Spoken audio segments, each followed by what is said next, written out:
ပတ်တယ်လေဒီ နားတကားလား ရဖွေးလေးတယ်ဟုတ်ဖဲတယ် အဝဲရတူတူလဲ ဘယ်လဲခက်လဲတော့ မေရ ဒီရတကရပဲမူဘူးခက်လဲတော့ အိုပေါ်ကလည်း ဟိုဒါနေဒီတော့ဖူကခေါ့က ဟုတ်ကတူတူလဲစီခေါ်ကလည်း ခေါ့ကလုံးလို့ဒီကြတယ်အဲ့လိုဘာကြခက်လဲတော့ အမိသားစု၈ရောက်လုံး၈ရောက်လုံးကကြည့်ကြည့်ပါဦးမှာအသက်တွေပါဘလောက်မှကျန်းစာတင်ပါတူလို့လီဆိုရှိပြီ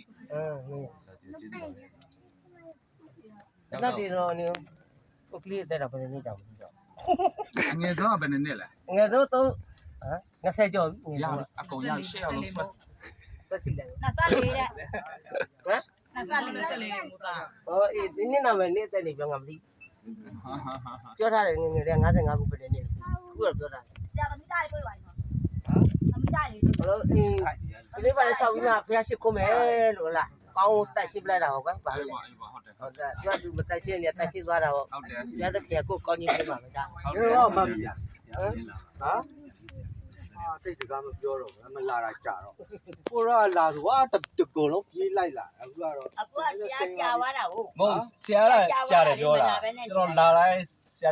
ကြီးနာမည်သူ့မချဘူးအာ ရတာတော့မချဘူးနာမည်လူမလာလို့နာမည်တာမ အေးကျွန်တော်ကလာတာအခုကဆိုတနေ့မှတစ်ခေါက်ပဲရောက်ဘာလဲဆိုကျွန်တော်ခဏခဏရောက် ဟိုသူကခင်ရတော့မဟုတ်ဘူးကိုလိုမိသားစုကကိုလိုချစ်ကြတယ်ဆရာကိုခလာ အခုတောင်းရတာဗလက်တီးရ ဆရာကြီးဆရာကိုလည်းပတ်တော့ကိုလိုချစ်ကြဘာလဲဆိုတော့ခင်နေရတယ်မိသားစုအားလုံးကဆရာကြီးကိုတားချစ်တယ် ကျန်တယ်မှာ